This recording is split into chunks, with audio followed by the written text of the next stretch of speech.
I should have kept my mouth shut. That single thought pulsed through my mind as his fingers closed around my wrist. Not painful, but absolute. The kind of grip that didn't ask permission because it didn't need to. My name is Elena Rousseau, and up until 17 seconds ago, I was just a graduate student working a side job as a waitress at Vincenzo's, the most exclusive Italian restaurant in the city, the kind of place where reservations required a 3-month wait and enough money to make most people weep. I spoke 4 languages fluently, a gift from my late French mother and my obsessive need to escape into books, but I'd never imagined that particular skill would be the thing that destroyed my invisibility. The evening had started like any other Saturday night. I'd tied my dark hair into a neat bun, smoothed down my simple black dress, and prepared myself for 8 hours of fake smiles and aching feet. The restaurant hummed with the low murmur of wealth and power. Crystal, chandeliers casting amber light across tables draped in white linen. Then he walked in. I noticed him immediately. Everyone did. You couldn't not notice Dante Salvatore when he entered a room. It was like watching an apex predator move through a herd of prey. 6'3" of controlled danger wrapped in a charcoal suit that probably cost more than my entire year's tuition. Dark hair swept back from a face that belonged on Renaissance sculptures, all sharp angles and brutal beauty. But it was his eyes that made my breath catch. Storm gray and utterly cold, scanning the room with the lazy confidence of a man who owned everything he looked at. Maybe he did. The restaurant manager, Marcus, had gone pale the moment Dante appeared. He'd practically tripped over himself escorting the man to the private corner booth, the one we kept reserved for people whose names we didn't speak aloud. 3 men followed in Dante's wake, each wearing suits that couldn't quite hide the bulk of weapons. Beneath, I should have requested a different section, but I didn't. Because rent was due, and the private booths tipped better, and I was stupid enough to believe I could remain invisible if I just kept my head down and did my job. For the first hour, everything went smoothly. I brought wine a bottle that cost more than my monthly salary. I took orders in near silence. I didn't make eye contact. The men spoke in low voices, discussing things I deliberately didn't listen to, and I told myself I'd be fine. Then the 2 Frenchmen arrived. They were younger than Dante, dressed expensively but with an edge of desperation in their movements. Marcus seated them 3 tables away, and I watched Dante's jaw tighten almost imperceptibly. The air in the restaurant thickened with a tension that made my instincts scream. I was clearing Dante's appetizer plates when I heard it. The Frenchmen were speaking rapidly, voices low but sharp with anger. Most people in the restaurant wouldn't have understood. But I did. Think Salvatore even knows we're here? Arrogant bastard. Doesn't matter. Emile has the photographs. Once we send them to the district attorney, his entire empire crumbles. We'll be untouchable. And if he suspects, then he's dead by Monday. The contract's already arranged. My hands froze on the wine glass I was holding. Every muscle in my body locked. I should have kept walking. Should have pretended I heard nothing, understood nothing. But my eyes, traitorous things, flicked toward Dante's table, and he was already watching me. Those gray eyes pinned me in place like a butterfly on a board. He'd seen my reaction, seen the moment of recognition, the flash of horror I couldn't quite hide. Everything all right? His voice was low, smooth as expensive whiskey, with an edge that suggested he already knew the answer. I opened my mouth, closed it. My heart hammered against my ribs. The word came out barely a whisper. One of his men, a mountain of muscle with cold eyes, leaned forward. "Boss, you want me to—" Dante raised one hand, silencing him without even looking away from me. "What did you hear?" It wasn't really a question. The Frenchmen were still talking, oblivious, still plotting his murder over their filet mignon. I should have lied. Should have smiled and said I didn't speak French. Should have done anything except what I actually did. "They're planning to kill you," I whispered. "Monday. They have photographs they're sending to the district attorney. Evidence of something. They think it will destroy you first." The words tumbled out in a rush, and the moment they left my lips, I knew I'd just signed away my normal life. Dante's expression didn't change, didn't even flicker. But something shifted in the air around him, something dark and deadly. "What else?" His voice remained calm. Too calm. That's all I heard. I swear. I wasn't trying to listen. You speak French. Yes. And Italian, Spanish, German. My mother was— I cut myself off. He didn't care about my dead mother or my linguistics degree. Dante studied me for a long moment. Then, with movements so smooth they seemed choreographed, He stood. He was taller up close. Overwhelming. He moved around the table until he was directly in front of me. Close enough that I could smell his cologne, something dark and cedar sharp. "What's your name?" he asked softly. "Elena. Elena Rousseau. Elena." He tested my name on his tongue like he was tasting wine. Then his hand moved, and before I could step back, his fingers wrapped around my wrist. Not painful, but absolute. "You're going to do exactly what I tell you. Understand?" I should have been terrified. I was terrified, but underneath the fear, something else flickered to life, something dangerous that recognized the darkness in him and didn't immediately run. "I don't... Yes or no, Elena?" "Yes," I breathed. He smiled then. It was the most beautiful and terrifying thing I'd ever seen. "Good girl." He turned to his men without releasing my wrist. "Marco, arrange for the gentleman at table 7 to join us outside in 10 minutes. Quietly." Then those gray eyes returned to me. "And you, Elena, you work for me now." "What?" "No, I can't. You just saved my life." His thumb brushed across my racing pulse. "That means you're either extraordinarily brave or extraordinarily stupid. Either way, you're mine now. We'll discuss the terms of your employment after I handle our French problem." He released my wrist and turned away, already speaking in rapid Italian to his men. I stood frozen, my skin burning where he'd touched me, my entire world tilting off its axis. What had I just done? And why, despite the terror coursing through my veins, did some dark part of me want to follow him into whatever hell was about to unfold? I didn't follow him outside. Instead, I stood in the middle of Vincenzo's dining room, my wrist still tingling from his touch, watching through the tall windows as Dante Salvatore disappeared into the night with his men.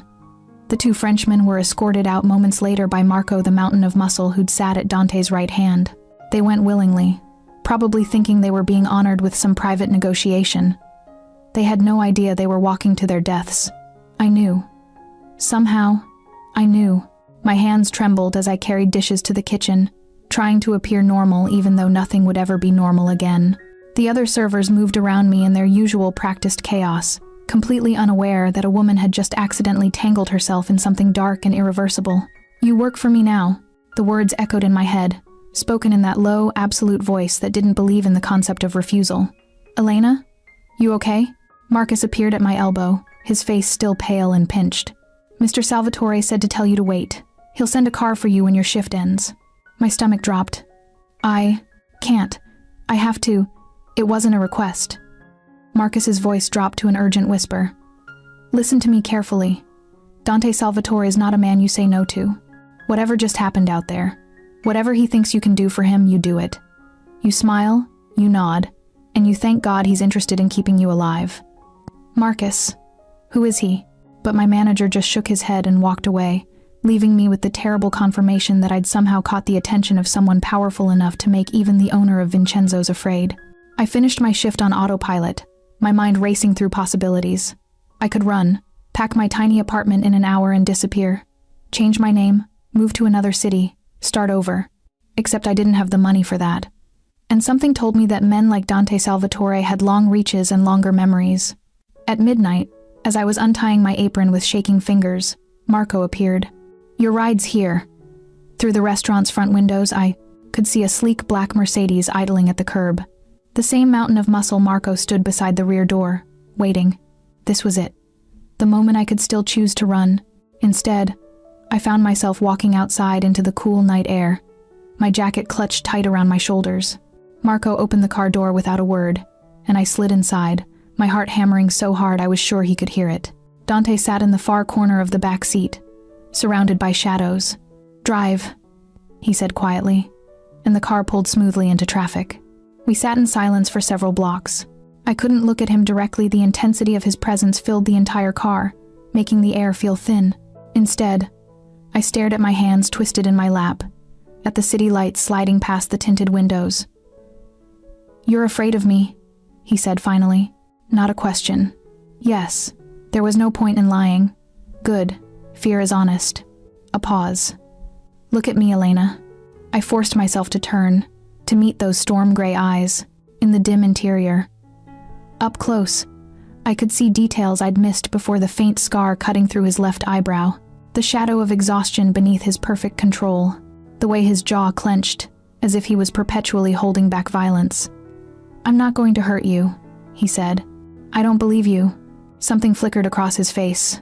Surprise, maybe. Or respect. Smart girl. "But it's still true. You saved my life tonight. That matters in my world." "What happened to those men?" I asked, even though I didn't really want to know. "They won't be sending any photographs to anyone." His voice remained perfectly level. No remorse, no hesitation. Just cold, fact. My stomach twisted. "You killed them. I protected my family, my people. There's a difference." "No," I whispered. "There really isn't." Dante leaned forward slightly, and suddenly the space between us felt like nothing at all. "You want to judge me, Elena? Fine. But those men came to my city planning to murder me and destroy everything I've built. They would have killed anyone in their way, secretaries, accountants, maybe even a graduate student waitress who happened to overhear the wrong conversation. I eliminated a threat. That's all.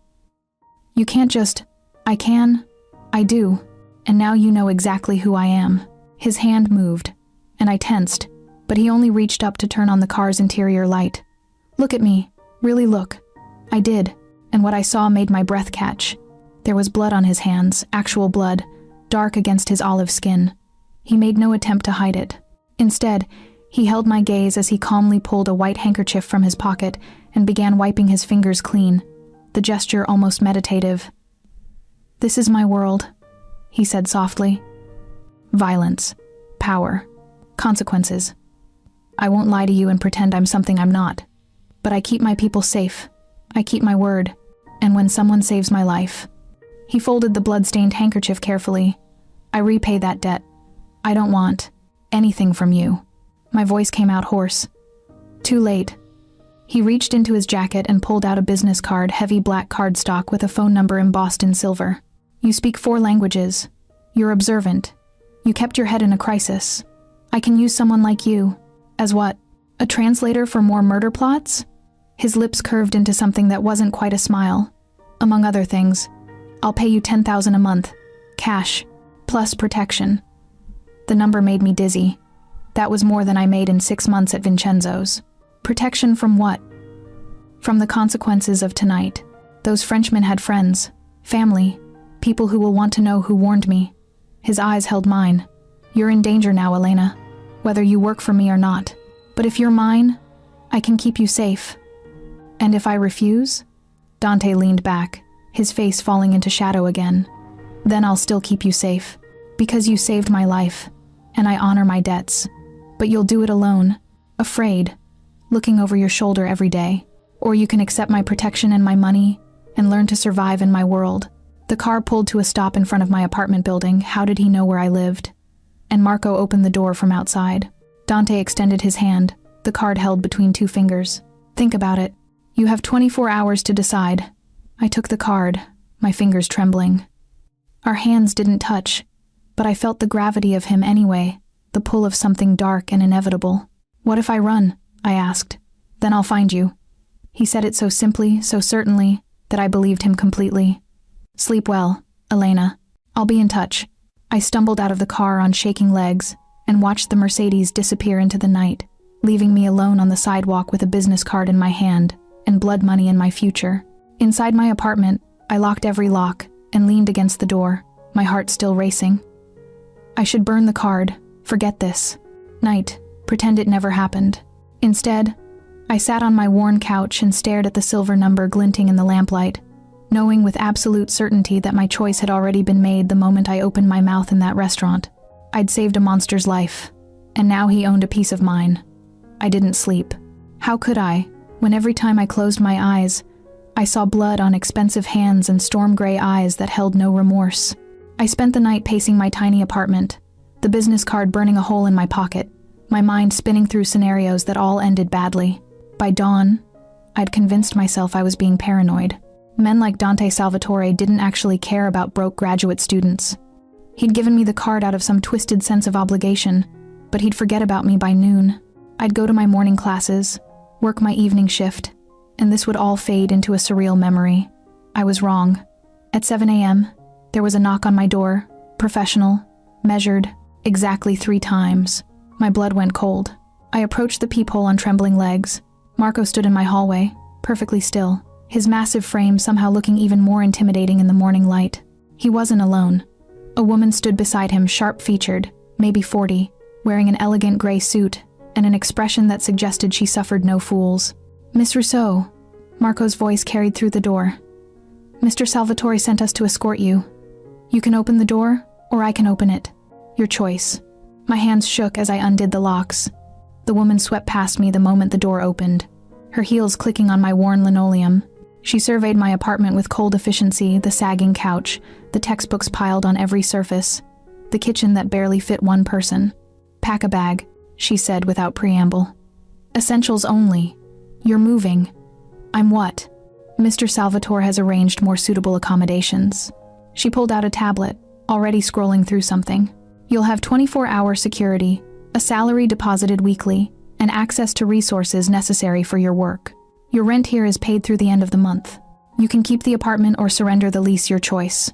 My brain struggled to catch up. I didn't accept his offer. "I haven't called." "You didn't refuse it either." The woman's eyes met mine, sharp and knowing. "My name is Catherine. I manage Mr. Salvatore's business operations. And you, Miss Rousseau, became his business the moment you opened your mouth in that restaurant. He said I had 24 hours to decide. You did. But staying in this apartment, in your old life, with your old vulnerabilities," Catherine gestured toward my window. "That's not a choice. That's suicide. The people hunting for information about last night are very good at their jobs. They'll find you by tonight, tomorrow at the latest." The casual certainty in her voice made my stomach drop. "So I'm a prisoner. You're protected." Catherine's expression didn't soften. "There's a difference. Now pack. We leave in 10 minutes. I wanted to argue, to scream that this was insane, illegal, impossible. But Marco's silent presence in my doorway and the memory of blood on Dante's hands killed the words in my throat. I packed. The car ride took 40 minutes, winding through the city into a neighborhood where the buildings grew taller and the people on the sidewalks wore clothes that cost more than my education. We pulled into an underground garage of a gleaming high-rise, and Catherine led me to a private elevator that required a key card and a fingerprint scan. 23rd floor, she said as we rose smoothly. Your apartment. Fully furnished, utilities included. Groceries will be delivered weekly, or you can arrange your own if you prefer. Security is discreet but omnipresent. Don't bother looking for them, you won't see them unless there's trouble. The elevator opened directly into an apartment that made my breath catch. Floor-to-ceiling windows overlooked the city. Hardwood floors gleamed beneath elegant furniture. The kitchen alone was bigger than my entire previous apartment. Everything was done in shades of cream and gray, expensive and sterile and utterly foreign. I couldn't finish the sentence. Adequate, Catherine finished crisply. Mr. Salvatore will brief you on your duties this evening. 8 o'clock. Don't be late. She handed me a phone, sleek, black, already programmed with numbers I didn't recognize. Everything you need is in here. Questions? Why is he doing this? For the first time, something almost human flickered across Catherine's face. Because you're valuable, and because Dante Salvatore protects what's his. She moved toward the elevator. One more thing, Miss Rousseau. Don't try to run. Don't try to contact your old life. And don't underestimate what he's capable of. He may seem civilized, but that's just the surface. Underneath. She paused. Underneath, he's the most dangerous man you'll ever meet. The elevator doors closed, leaving me alone in my golden cage. I spent the day exploring my new prison. The closet held clothes in exactly my size, ranging from casual to formal. The bathroom featured a tub big enough to swim in. The second bedroom had been converted into an office, complete with a laptop and books on international law and linguistics. Everything I might need, nothing I actually wanted. At 7:30, I showered and changed into simple black pants and a silk blouse I found in the closet. My hands trembled as I buttoned it. At 7:55, there was a knock on the door. I opened it to find not Dante but Marco. He's downstairs, the big man said. Conference room. Follow me. We took the elevator down to the 15th floor, where Marco led me through a suite of offices that looked like they belonged to a Fortune 500 company. Everything was sleek, modern, expensive. People in suits, moved with purpose, barely glancing at me as we passed. At the end of a long hallway, Marco opened a set of double doors. Dante stood at the far end of a massive conference table, his back to me as he looked out floor-to-ceiling windows at the city below. He wore charcoal gray today, his dark hair still damp as if he'd recently showered. He didn't turn as I entered. "Close the door," he said quietly. Marco obeyed and left me alone with the man who now owned my life.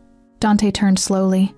In the evening light, he looked different, younger somehow, despite the power that radiated from him like heat, but his eyes held the same cold certainty that had terrified me the night before. "Did you sleep?" he asked. "No. Honestly, good." He moved to the table, pulling out a chair. "Sit." I didn't move. "What do you want from me?" "Everything." He smiled then, sharp and dangerous. "Your languages, your discretion, your loyalty, and eventually, Elena, your trust. You'll never have that." "No?" He tilted his head, studying me like I was a puzzle he'd already solved. "We'll see. But first, I need to know if you're brave or just foolish. So, I'm going to show you something. And after you see it, you'll decide whether you can survive in my world." He opened a folder on the table and slid it toward me. "Look inside," he commanded softly, "and understand exactly what you've walked into." My fingers trembled as I reached for the folder. Inside were photographs. Not of violence, but of people. Dozens of them. Men, women, even children. Each photo marked with notes in multiple languages. "These are the people depending on me," Dante said quietly. "My family, my employees, their families, over 300 lives connected to my protection. When I eliminated that threat last night, I didn't do it for myself. I did it for them." I looked up, meeting his eyes. "Welcome to my world, Elena," he said. "Now let's see if you can handle it." The photographs haunted me, not because they were violent, they weren't, but because they were human. Real people with real lives, all tied to the dark empire of the man standing across from me. A little girl with her father's eyes, a woman holding a baby, an elderly couple smiling at a family dinner, all of them dependent on Dante Salvatore's capacity for violence to stay safe. "I don't understand," I said finally, my voice hollow. "You're showing me this because?" Because you need to understand what's at stake." Dante moved closer, his presence overwhelming in the quiet conference room. "You think I'm a monster. Maybe I am, but I'm their monster. And every decision I make, every threat I eliminate, every line I cross, it's to protect them. That doesn't make it right." "No," he agreed softly, "but it makes it necessary." He closed the folder and set it aside, then pulled out another document, this one a contract, printed on heavy paper. "Your employment agreement, $10,000 a month as promised. Your duties will include translation, interpretation at meetings, analysis of international communications, and occasional accompanying me to events requiring multilingual expertise." I scanned the document, my hands still trembling. It looked legitimate almost, except for one glaring omission. "There's no end date." "No. So I work for you forever? Until I release you from your obligation. Or..." His eyes met mine, something dangerous flickering in their depths. "Until you've repaid the debt." "What debt?" "I saved your life. If anything, you owe me." Dante's smile was sharp enough to cut. "Exactly. You saved my life, Elena. That creates a bond between us. In my world, that bond is sacred. You're mine to protect now, mine to use. And until I decide that debt is settled." He leaned forward, his hands flat on the table between us. "You belong to me." The words should have terrified me. They did terrify me. But underneath the fear, something else stirred. Something I didn't want to name. "What if I refuse to sign? Then you walk out that door right now. I'll still protect you from a distance, but you'll never be safe." "Not really, because the people who wanted me dead will eventually trace the warning back to you, and when they do..." He straightened, adjusting his cufflinks with casual grace. "Well, let's just say your linguistics degree won't save you from what they'll do to extract information." My throat went dry. "You're threatening me. I'm offering you a choice. Safety and purpose, or freedom and fear. Most people don't get even that much." I stared at the contract, at the elegant script detailing my new life. $10,000 a month. More money than I'd ever imagined having. Enough to pay off my student loans in a year. Enough to help my father with his medical bills. Enough to matter. All I had to do was sell my soul to a man with blood on his hands. I need to think about it, I whispered. You have 5 minutes. Dante checked his watch. Elegant, expensive, probably worth more than a car. I have a meeting at 9. Sign or don't, but decide. He walked to the windows, giving me his back with a confidence that suggested he already knew my answer. I looked down at the contract, at the money, at the promise of protection in a world that had suddenly become far more dangerous than I'd ever imagined. 5 minutes to decide the rest of your life. I thought about my father, struggling with his bills after my mother's death, about my tiny apartment and my minimum wage jobs, about the constant fear of not having enough, of always being one crisis away from disaster. And I thought about the way Dante had looked at those photographs, the weight in his eyes, the burden of all those lives depending on him. Maybe he was a monster. But monsters were sometimes the only thing standing between chaos and the people we loved. My hand trembled as I picked up the pen. Where do I sign? Dante didn't smile when I handed him the signed contract. He simply folded it precisely and slipped it into his jacket pocket. Good, he said. Catherine will handle the details. Your first assignment starts tomorrow. For now, go home. Rest. You'll need your strength. For what? For surviving me. He moved past me toward the door, then paused. One more thing, Elena. The people in those photographs, they're not the only ones depending on me now. You are too. Don't forget that. He left me alone in the conference room, my mind spinning, my hands still shaking from signing away my freedom. Marco appeared moments later to escort me back to my apartment. We rode the elevator in silence, but as we reached my floor, the massive man spoke for the first time. He's not what you think, Marco said quietly. The boss. Most people see the violence, the power, the control, but they don't see what it costs him. The weight of it. His dark eyes met mine. He chose you for a reason, Miss Rousseau. Try to trust that. Then he was gone, and I was alone in my beautiful cage. I spent the evening exploring the apartment more thoroughly, looking for cameras or bugs or any sign that my privacy was an illusion. I found nothing, but that didn't mean they weren't there.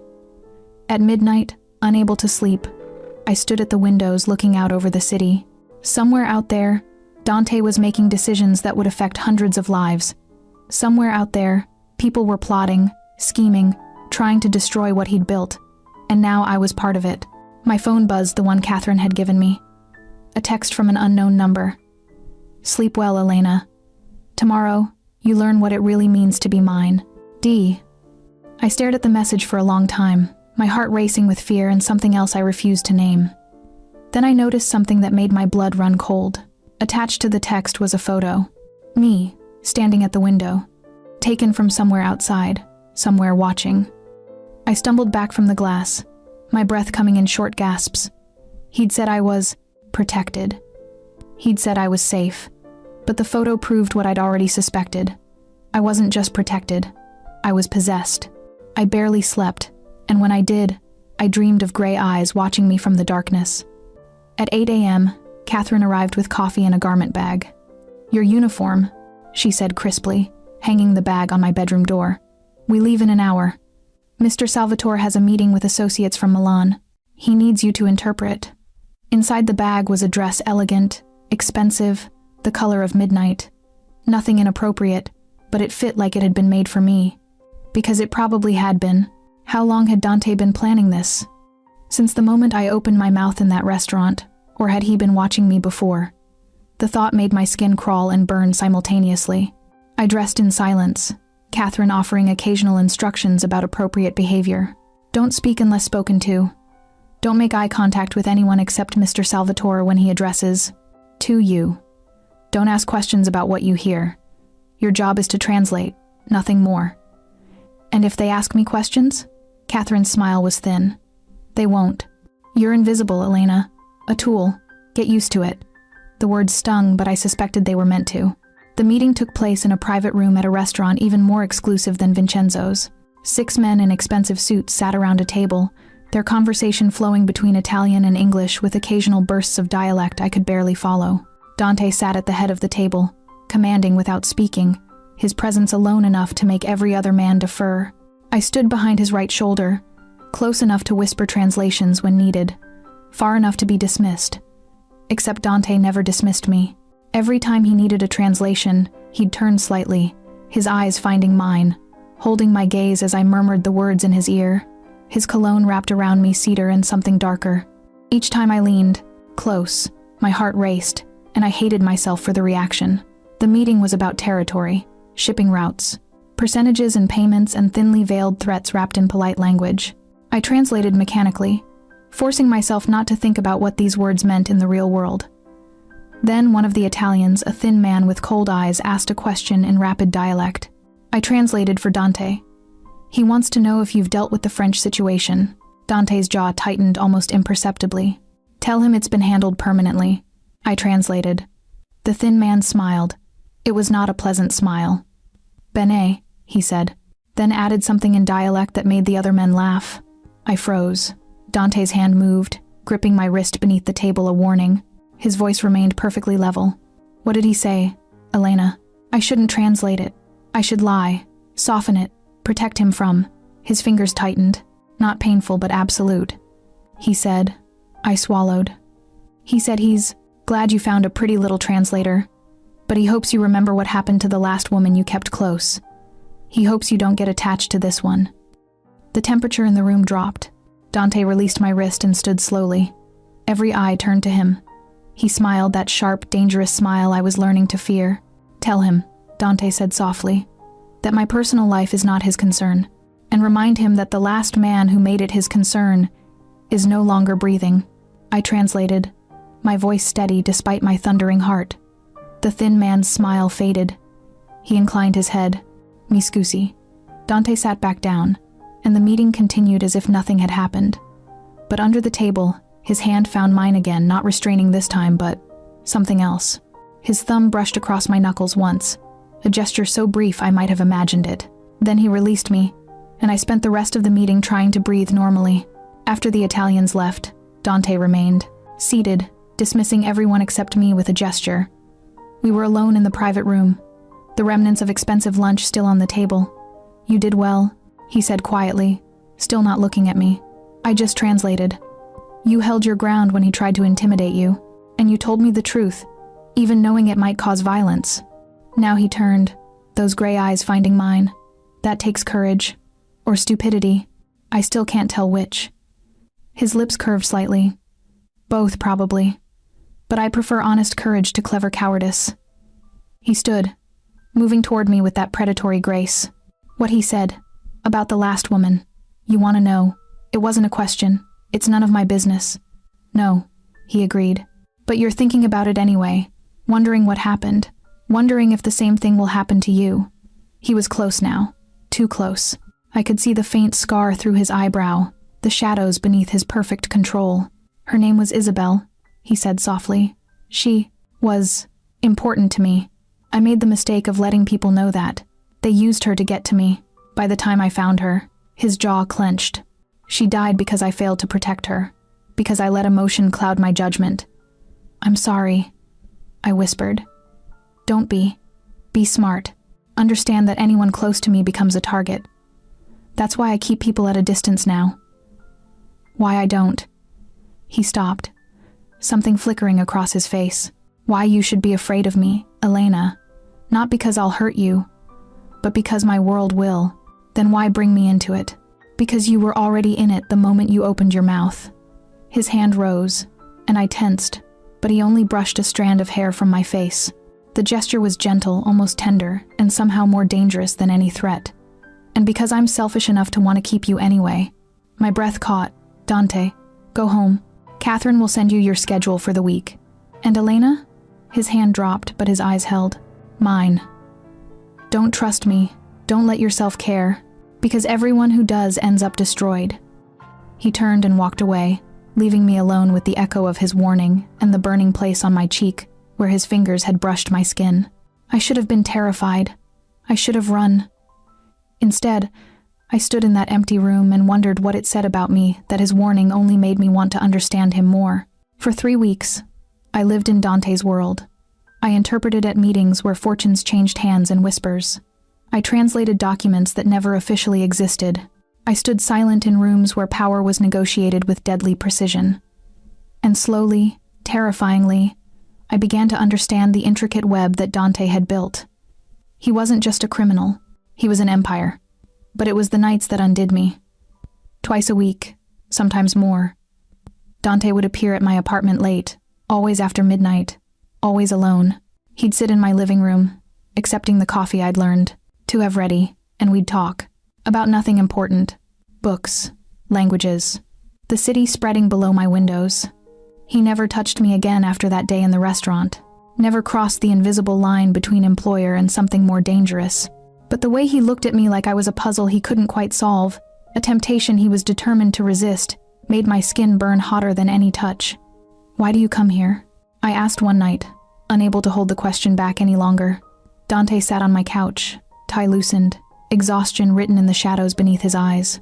"Because you're the only person who isn't afraid to be honest with me. I'm terrified of you. But you still speak your mind, still challenge me. Do you know how rare that is?" He turned his head, gray eyes finding mine. "Everyone else tells me what I want to hear. You tell me the truth. The truth is that you're a criminal, that everything you've built is soaked in blood." "I know." His voice was soft, almost broken. "I carry every death on my shoulders, Elena. Every choice. Every consequence. You think I don't see it? The weight?" I moved closer without meaning to, drawn by the raw pain in his voice. "Then why not stop? Walk away? And let everything collapse? Let the families depending on me fall to whoever takes over? Let the city be torn apart by the chaos that would follow?" He laughed harsh and bitter. "There's no walking away from this. Not for me." "Then you're trapped too. We're all trapped." He looked at me then. Really looked, and something shifted between us. But some cages are more beautiful than others. His hand rose, and this time I didn't flinch when his fingers traced my jaw. The touch was feather-light, questioning, giving me every chance to pull away. I didn't. "You should run from me," he whispered. "You'd only find me." "Yes." His thumb brushed my lower lip. "I would." My phone shattered the moment Catherine's number flashing.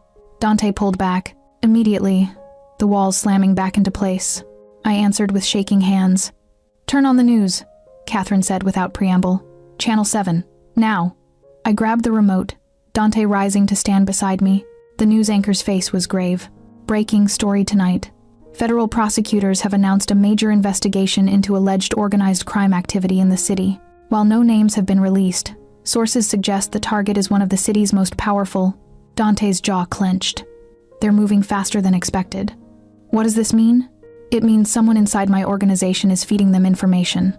He pulled out his phone, already texting. "I need to go.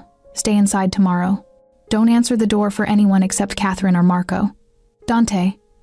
He turned at the door, his eyes holding a warning and a promise. "This is about to get dangerous, Elena. More dangerous than you've seen. If you want out, tell me now. I'll arrange protection somewhere far from here." I should have said yes. Should have taken the escape he was offering. "I'm staying." Something fierce flashed across his face. "Then God help us both." He left, and I spent the night watching news coverage of an investigation that was clearly targeting the man I'd somehow become tangled with. The next day, Catherine arrived with breakfast and a security detail. "2 men outside your door at all times," she said. "Don't argue. The boss's orders." "What's happening?" "We're identifying the leak. It's complicated." Catherine's usual composure cracked slightly. "People are scared. When people are scared, they make mistakes. Sometimes fatal ones." I spent the day in my apartment, trying to focus on coursework but unable to stop checking the news. The investigation dominated every channel. Speculation ran rampant. And through it all, one name kept appearing: Dante Salvatore. At 8 p.m., Marco appeared at my door, his face grim. "Come with me. Now." "Where are we?" "No. Questions." "Move." The urgency in his voice killed any argument. I followed him down to the garage, where a different car waited nondescript, bulletproof glass. We drove in silence through back streets, finally pulling into an industrial building on the waterfront. Inside, the scene was chaos. Men in suits moved with military precision. Computer equipment covered every surface, and at the center of it all stood Dante, his jacket discarded, shirt sleeves rolled up, barking orders in rapid Italian. He saw me and froze. "What the hell is she doing here?" "You said to bring her if things went sideways," Marco replied calmly. "I meant to the safe house, not into the goddamn war room." Dante crossed to us in 3 strides. "Elena, you can't be here. This is..." Gunfire erupted outside. The world exploded into motion. Marco threw me to the ground, his body covering mine. Dante drew a weapon I hadn't known he was carrying. Men shouted, glass shattered, and through it all, my mind screamed one coherent thought: "This is real. This is actually happening. Get her out!" Dante roared. "Now!" Marco hauled me up, already moving toward a back exit. But I looked back, my eyes finding Dante's across the chaos. He stood calm in the storm, weapon raised, every inch the dangerous man I'd been warned about. And in that moment, I realized the terrible truth. I didn't want to run from him anymore. I wanted to stay. Marco got me out through a service tunnel that emerged 3 blocks from the warehouse. We ran through back alleys, my heels abandoned somewhere in the chaos, my heart hammering so hard I thought it might explode. Behind us, sirens wailed and more gunfire cracked through the night. "Keep moving," Marco grunted, one massive hand on my arm, pulling me forward. "What about Dante? We can't just leave him. The boss can handle himself. My job is keeping you alive." We reached another car, this one with a driver already waiting. Marco shoved me into the back seat and climbed in. "After me." "Safe house, Route 3. The driver nodded and we sped into the night. I couldn't breathe, couldn't think. The image of Dante standing in that warehouse, weapon drawn, eyes cold as winter it played on repeat in my mind. Who were they? I finally managed. Rivals, using the federal investigation as cover to make a move. Marco checked his phone, his expression darkening. The boss knew they'd try something. That's why he had us move to a secondary location. People died tonight. People were going to die regardless. At least this way, it's their people, not ours. The casual way he said it made bile rise in my throat. But what terrified me more was that I understood the logic. In Dante's world, violence wasn't optional, it was inevitable. The only question was who delivered it first. The safe house turned out to be a fortified penthouse in a different part of the city. Security was everywhere, armed men in suits, cameras in every corner, reinforced doors, and bulletproof windows. "You'll stay here until the boss says otherwise," Marco said. "Everything you need is already inside. Don't try to leave. Don't call anyone. Just wait." "For how long?" "As long as it takes." He left me in a master bedroom that was somehow both luxurious and sterile. I paced like a caged animal, unable to sit still, unable to process what had just happened. Hours passed. Midnight came and went. I showered, washing gunpowder residue and terror from my skin, and changed into clothes that had been left for me, everything in my exact size, because of course Dante would think of that. At 3 a.m., I heard voices outside the bedroom door. Then it opened, and Dante walked in. He looked like hell. His white shirt was stained with blood, not his own, I realized with sick relief. His hair was disheveled. Exhaustion etched deep lines around his eyes. But he was alive. "You're bleeding," I said, seeing the cut above his eyebrow. "It's nothing." He moved past me toward the bathroom, already peeling off his ruined shirt. I followed without thinking. "Let me see, Elena. Sit down and let me see." Something in my voice, maybe the way it shook, or the desperate edge of fear I couldn't hide, made him obey. He sat on the edge of the bathtub while I grabbed the first aid kit from under the sink. Up close, I could see the cut was deeper than I'd thought, and there were other injuries, bruises forming on his ribs, his knuckles split and raw. "You should see a doctor," I said, cleaning the cut with trembling hands. "I'm fine. You're bleeding all over my safe house." His lips curved slightly. "Your safe house? If I'm stuck here, it's mine." I pressed gauze to the cut, my fingers gentle despite my shaking. "What happened after we left?" "We eliminated the threat, neutralized their operation, sent a message that won't be misunderstood." His eyes found mine. "It's handled, Elena. How many? How many? How many what? How many people died tonight?" He held my gaze, not flinching from the question. 7. All of them armed. All of them there to kill me and anyone standing with me. His hand rose, covering mine against his face. "Including you." "I shouldn't have been there." "No, you shouldn't have." His other hand caught my waist, pulling me between his legs, close enough that I had to brace against his shoulders. "But you were. And when those bullets started flying, all I could think about was getting you out safely." My breath caught. "Dante, I can't do this," he said roughly. "Can't want you the way I do. Can't let myself feel what I'm feeling. It's dangerous for both of us. I kissed him. It wasn't planned, wasn't calculated. I just needed to stop the words, stop the pushing away, stop pretending that we both weren't falling into something inevitable and terrifying." He froze for half a heartbeat. Then his arms came around me like steel, crushing me against him, and he kissed me back with a hunger that stole my breath. It was nothing like I'd imagined, not controlled or careful or gentle. It was desperate and raw and tasted like violence and need. His hands fisted in my hair, angling my head, deepening the kiss until I was drowning in him. When we finally broke apart, we were both breathing hard. "Elena," he said against my lips, his voice wrecked. "We can't. I know. This will destroy you. I know." I looked into his eyes, those storm gray eyes that had haunted my dreams. "I don't care anymore. You should." But his hands didn't release me. If anything, he held me tighter. "Everyone I've ever loved ends up destroyed. I told you about Isabel. I'm not her." "No, you're not." His forehead dropped against mine. "You're braver, smarter, more stubborn, which makes this even more dangerous. Then let me go." His arms tightened. "I can't." The words were barely a whisper. "God help me, Elena. I can't." We stayed like that, tangled together in the bathroom of a safe house while the city burned around us. His heartbeat thundered against my palm. Mine raced in answer. "Stay tonight," I whispered. "Just tonight. We can figure out the rest tomorrow." He pulled back to look at me, searching my face for something. Whatever he found there made his expression crack just for a moment, the mask dropping to reveal the man underneath. "Just tonight," he agreed. We moved to the bedroom, fully clothed, too exhausted and too wired for anything more than existence. He pulled me against his chest, his arms wrapped around me like I might disappear. "I'm going to hurt you," he said into my hair. "Even if I don't mean to. Even if I try my hardest not to.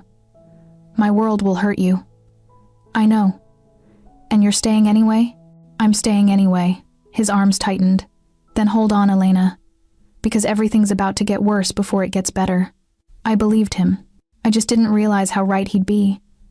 I woke to an empty bed and the sound of Dante's voice in the next room, speaking rapid Italian, into his phone. The sun was barely up, painting the safe house in shades of gray and gold. Last night came rushing back the kiss, the desperate way we'd clung to each other, the confession that neither of us could walk away now even if we should. I found him standing at the floor-to-ceiling windows, fully dressed in a fresh suit, looking out at the city he controlled. He'd showered, shaved, put the mask back in place. The vulnerable man from last night was gone. "Coffee's in the kitchen," he said without turning. "Catherine will be here in an hour to brief you on new security protocols." "Dante, last night was a mistake." His voice was flat, controlled. We were both running on adrenaline and fear. It meant nothing. The words hit like a physical blow. "You don't mean that." "I do." Now he turned and his eyes were cold, distant. The man I'd first met in that restaurant. "You work for me, Elena. That's all. Anything else is a liability I can't afford. So you're going to pretend it didn't happen?" "I'm going to ensure it doesn't happen again." He moved past me toward the door. "I have meetings today. Stay here. Marco will guard you. I'm not a prisoner. You are until I say otherwise." He paused at the door, his back to me. "This is my world, Elena. I told you to be afraid of it. I told you not to trust me. You should have listened." He left, and I stood alone in the safe house, my heart cracking in ways I hadn't known were possible. Catherine arrived with coffee and files, lots of files. "The federal investigation is expanding," she said briskly. "They have a witness. Someone from inside the organization willing to testify." My stomach dropped. "Who?" "We don't know yet, but they know things only someone close would know. Banking records, shipment routes, names." Catherine's eyes met mine. "They know about you." The world tilted. "What?" "You're listed as a potential witness. Someone gave them your name, your employment, your apartment address." She pulled out a document, a federal subpoena with my name on it. "They want you to testify about what you've seen and translated in the past month." "I can't. I won't." "You don't have a choice. If you refuse, they'll charge you with obstruction. You'll go to prison." Catherine's expression was unreadable. Unless what? Unless we can prove you were coerced." An unwilling participant who feared for her life. She leaned forward. The question is, Elena, were you? I stared at her, understanding the trap. If I said yes, I'd be admitting Dante forced me into this. If I said no, I'd be complicit in everything I'd witnessed. I need to talk to Dante. He's the one who sent me. He wants you to cooperate with the federal investigators. My blood went cold. What? He wants you to testify. To tell them everything you know. Catherine's voice was clinical. It's the only way to keep you out of prison. And the only way to prove you were never really part of his organization. He's throwing me away. The realization made me sick. Last night meant nothing to him. He's just protecting himself. He's protecting you. For the first time, emotion cracked through Catherine's composure, but you're too blind to see it. She left me with the subpoena and a choice that felt impossible. I spent the day in hell. Marco stood guard outside my door, silent and immovable. I called Dante 17 times. He didn't answer. At sunset, I heard voices outside sharp, arguing. Then the door opened and Marco entered, his expression grim. You need to see something. He held out a tablet. Before you make any decisions about testifying. On the screen was a video file. I pressed play. It was security footage from Vincenzo's restaurant, the night I first met Dante. But the angle was wrong. This wasn't from the restaurant's cameras. This was from someone's phone, hidden, capturing everything. I watched myself approach Dante's table, watched myself whisper the translation, watched his hand close around my wrist. But then the video continued. It showed me leaving work, getting into Dante's car, showed me signing the contract days later, showed me at meetings, standing behind Dante, translating conversations that would bury us both. Where did this come from? I whispered. The federal investigators. It was leaked to us by someone on the inside. Marco's voice was heavy. Elena, this doesn't look like coercion. This looks like willing participation. But I was forced. Were you? Because from here, it looks like you made choices, accepted money, attended meetings of your own free will. He took the tablet back. If you testify, this is what they'll show the jury, and it will destroy both you and the boss. My mind raced. The video was real, but it told only part of the story. Without context, without the fear and the threats and the protection, it just looked like I'd willingly joined Dante's organization. Someone set me up, I said, from the beginning. Someone wanted me close to Dante for this exact purpose. Yes. Dante's voice came from the doorway. I spun. He stood there, still in his suit, exhaustion etched in every line of his body. But his eyes, God, his eyes held so much pain. I figured it out this morning, he said quietly. The Frenchmen in the restaurant weren't random. They were planned. Someone knew you spoke French, knew you'd overhear, knew you'd warn me. He moved into the room. You were bait, Elena. Designed to get close to me so they could document everything and use it to bring us both down. Who? Someone I trusted. His jaw clenched. Someone inside my own organization who wanted me gone and needed a witness they could control. But I don't understand. Why me? Because you were perfect, smart, innocent, sympathetic. If you testified, juries would believe you. He stopped in front of me, and if you refused to testify, they'd have footage showing you were complicit, forcing me to either let you go to prison or reveal how deep my protection of you goes. It's a no-win situation. Yes, his hand rose, cupping my face with heartbreaking gentleness. So I'm going to do what I should have done from the beginning. I'm going to let you go. What? Tonight. Marco will take you somewhere safe. New identity, new city, enough money to start over. His thumb brushed my cheekbone. You'll be free, Elena. Truly free. From me, from this case, from all of it. No. I grabbed his wrist. I'm not running. You have to. I said no. I pulled his hand down but didn't release it. You told me I belonged to you, that you'd protect me. Were those lies? Elena, were they lies, Dante? No, he said roughly. But protecting you means letting you go. What if I don't want to go? What if I choose to stay and fight? His expression cracked. Then we'll both be destroyed. Maybe, I agreed. Or maybe we'll survive. Together. I stepped closer. I'm done running. Done being afraid. If you want me gone, you'll have to force me. Otherwise, I'm staying. For a long moment, he just looked at me. Then he pulled me against him, his arms crushing me close, his face buried in my hair. "You're going to regret this," he whispered. "Probably," I agreed. "But I'll regret leaving more behind us." Marco cleared his throat. "Boss, we have a problem. The mole just made contact. He wants to meet." Dante pulled back, his expression hardening. "Who is it?" "Someone you're not going to like." And in that moment, I knew everything was about to explode. The name hit like a bullet. "Vincent." Dante's voice was dead. "My cousin." "My blood." We stood in the safe house living room, me, Dante, Marco, and Catherine. The betrayal hung in the air like smoke. "He's been feeding information to the feds for 6 months, Catherine said, her tablet displaying communications logs. Bank records, shipment routes, names of everyone in the organization. He gave them Elena specifically. Arranged for those French men to be in the restaurant the same night she was working. "Why?" I asked. "Why do all this?" "Power." Dante's hands clenched into fists. "Vincent always thought he should have inherited control of the family. That my father chose wrong when he named me heir. This is his revenge. Destroy me, take over the organization, and deliver a gift-wrapped case to the federal investigators, so they'll let him operate freely in exchange for his testimony." "What are you going to do?" My voice came out small. Dante's eyes met mine. In them, I saw the war between the man and the monster. "What I have to." "Dante, he wants to meet, tonight, just him and me, to discuss terms for his testimony." His jaw clenched. "He thinks he's won, thinks he has me trapped." "It's obviously a trap," Marco said. "He'll have federal agents there, probably hoping to get you on tape threatening him or making some admission they can use." "I know." Dante moved to the window.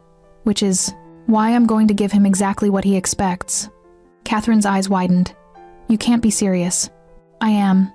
Vincent gets his meeting, gets his confession, gets everything he thinks he wants."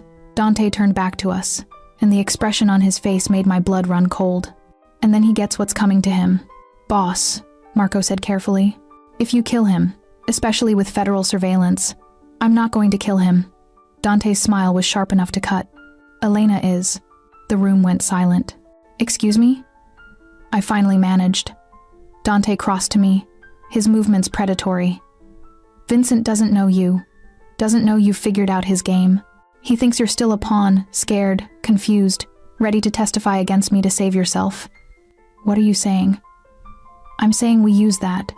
You go to the meeting with me, play the frightened victim, get close to him." His hand cupped my face. "And when the moment comes, you end this. You want me to kill him?" My voice cracked. "Dante, I can't. You can, and you will, because it's the only way out of this for both of us." His eyes bored into mine. "Vincent set you up, used you, would have sent you to prison without a second thought. He deserves what's coming. I'm not a killer. No, but I am. And if you stay in my world, you need to understand what that means." He released me, stepping back. "This is your choice, Elena. Your real choice. Walk away now, and I'll still get you out safely. Stay, and prove you can survive what my world demands." I looked at Catherine and Marco. Neither met my eyes. This was it. The moment I'd been hurtling toward since that first night in Vincenzo's. The moment I had to decide who I was going to become. "How?" I whispered. Dante's expression flickered pride mixed with regret. "I'll teach you." The meeting was set for midnight at a warehouse on the waterfront. Neutral territory. Vincent's choice. I wore a wire federal grade, provided by Vincent himself when I'd called him, pretending to want to help his case. He'd been eager, almost gleeful, giving me instructions on how to get Dante to confess on tape. What he didn't know was that the wire fed to Dante's people, not the federal investigators. "Remember," Dante said as we prepared to leave, "you're scared, confused. You want out but don't know how. Play into his ego, make him feel powerful. And then?" He handed me a gun, small, light, easy to conceal. "When I give the signal, you end it. Close range, center mass. Don't hesitate." My hands shook as I took the weapon. "Dante, I don't know if I can." He pulled me close, his lips against my ear. "Yes, you can. Because you're stronger than you know, and because you love me." The words froze me. He pulled back, his eyes searching mine. "Don't you?" he asked softly. "I should deny it." Should laugh it off or call him crazy? Yes, I whispered instead. God help me, yes. His kiss was brief but fierce. Then trust me. And when this is over, I'll tell you what that means to me. The warehouse was cold and empty. Vincent stood in the center, flanked by two men I didn't recognize. He was younger than Dante, handsome in a softer way, with eyes that held cunning instead of honor. Cousin, he said, smiling. And the lovely Elena, thank you for coming. Let's get this over with, Dante said flatly. You wanted to talk. Talk. I want you to confess. On recording, everything you've done, every life you've taken, every law you've broken. Vincent's smile widened. Do that, and I'll make sure Elena here walks away clean. Refuse, and she goes down with you. You set her up, Dante said. Used her. I created the perfect witness. The only question is whether she testifies for me or against me.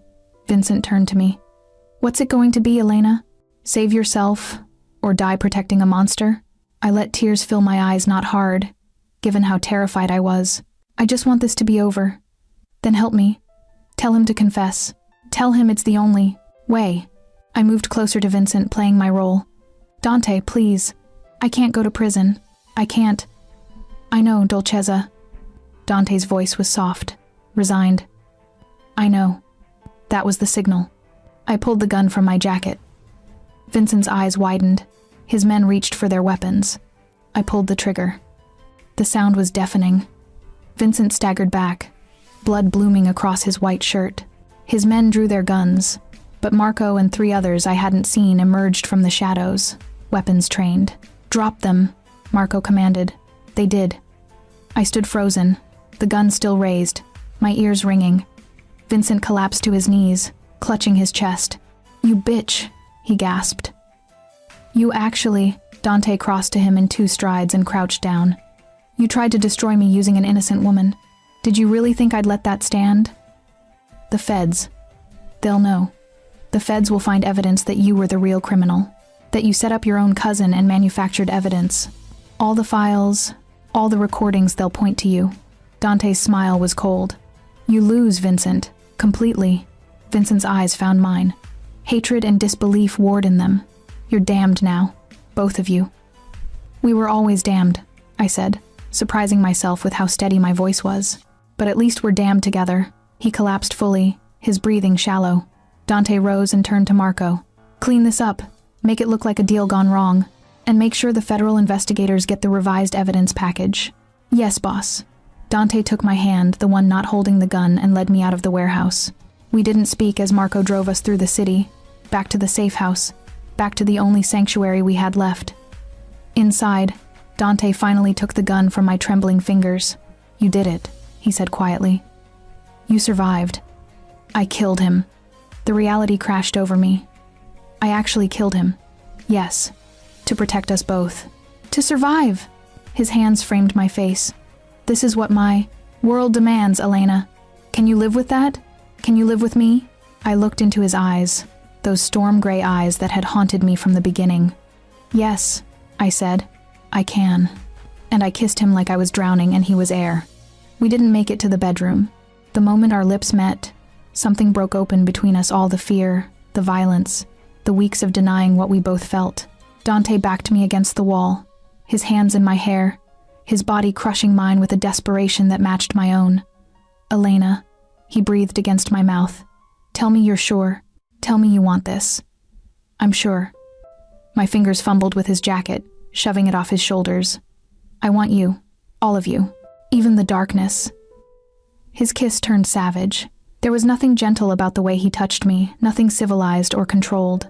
This was the real Dante, stripped of masks, letting me see the hunger and need and terrifying devotion underneath. We shed clothes between kisses, leaving a trail, across the living room.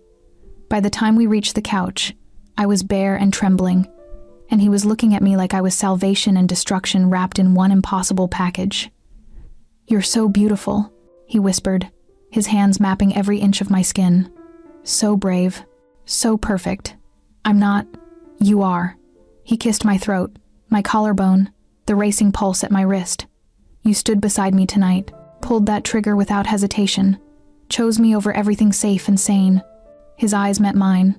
That makes you perfect for me. I pulled him down, needing him closer, needing to drown in him until the memory of gunfire and blood faded. Show me what it means to be yours. What followed was both tender and fierce, Dante, worshipping my body with hands and mouth, drawing sounds from me I didn't know I could make, pushing me to the edge and pulling me back until I was begging. And when he finally joined us together, when we moved as one in the darkness, it felt like coming home and falling off a cliff simultaneously. Mine? He growled against my throat as we chased release together. Say it. Say you're mine. Yours. I gasped. Only yours. We shattered together, and in that moment, nothing else existed. Not the violence, not the danger, not the impossible situation we'd created. Just us, tangled together, hearts racing in unison. After, we lay on the couch, my head on his chest, his fingers tracing patterns on my bare shoulder. Neither of us spoke for a long time. What happens now? I finally asked. Now we survive. Together. His arms tightened around me. The federal case will collapse without Vincent's testimony. The evidence Catherine manufactured will point to him as the real criminal. You'll be questioned, probably, but with the right lawyer. That's not what I meant. I propped myself up to look at him. I mean us. What are we, Dante? He studied my face, his expression unreadable. Then, slowly, he smiled a real smile, soft and heartbreakingly genuine. You're the woman who saved my life, who saw the darkness in me and didn't run, who pulled a trigger to protect what we have. His hand cupped my face. You're mine, Elena, in every way that matters, and I'm yours, if you'll have me. Even though your world is violence, even though, I won't lie to you, it won't get easier. There will be more threats, more danger, more impossible choices, but I swear to you, I'll protect you through all of it. I'll give you everything I have, my loyalty, my power, my broken, blood-stained heart. Tears burned my eyes. You're not broken. I am, but maybe. His thumb brushed my tears away. Maybe with you I can be something better. Not good, I'll never be good, but better. I kissed him softly. I love you, even though I shouldn't, even though it's insane. I love you too. The words seemed to cost him something. I never thought I'd say that again after Isabel. Never thought I'd let myself feel this. But you. He pulled me impossibly closer. You make me believe in second chances. We stayed like that, wrapped in each other, as dawn slowly painted the sky outside. 3 weeks later, the federal investigation collapsed. Evidence emerged that Vincent had manufactured the entire case, framing Dante as part of an elaborate power grab. The witness testimony fell apart. The surveillance footage was proven to be edited, and Elena Rousseau, the supposed key witness, was revealed to be a victim of coercion who'd bravely helped expose the real criminal. Vincent's body was found in the river, apparently killed by his own associates when the scheme fell apart. The media ran the story for a week, then moved on. The city forgot. Life returned to normal, or as normal as life could be when you were in love with the most dangerous man in the city. I kept my apartment but spent most nights at Dante's penthouse. I continued translating for him, attending meetings, learning the intricate web of his empire. But, now, I did it as his partner, not his employee. Catherine became my unlikely friend, teaching me how to navigate Dante's world with grace. Marco remained my silent protector, though I caught him smiling more often. And Dante. Dante showed me parts of himself I suspected no one else had ever seen. The man who read poetry in Italian at 3 a.m., who donated millions to children's charities anonymously, who carried the weight of hundreds of lives on his shoulders and never complained about the burden. He was still dangerous, still capable of terrible violence, but he was also mine. Do you regret it? He asked one night as we stood on his balcony, looking out over the city he controlled. Pulling that trigger? Choosing this life? I thought about the woman I'd been 2 months ago, innocent, invisible, safe. I thought about the woman I'd become harder, wiser, loved by a monster. No, I said honestly. This isn't the life I planned, but it's the life I have, and I wouldn't change. He pulled me against him, his arms wrapped around me from behind. You're extraordinary, Elena Rousseau. You know that? I learned from the best. His lips brushed my temple. We're going to have a good life together. Strange and dangerous, but good. I promise you that. Even though everyone will say we're wrong, that what we have is twisted, especially because of that. He turned me to face him. Let them judge. Let them whisper. We know the truth that sometimes love requires darkness to survive.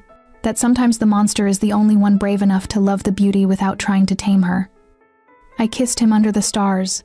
This man who'd pulled me into hell and taught me to embrace the flames.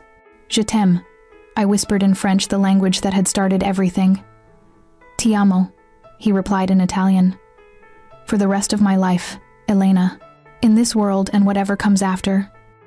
We stood together on that balcony, the city spreading below us like a kingdom of shadows and light. And for the first time since that night in Vincenzo's restaurant, I wasn't afraid. I was home, in the arms of a monster who loved me with the same savage intensity he ruled his empire. In the heart of darkness where I'd finally found my light. This was my life now, dangerous, impossible, and absolutely perfect.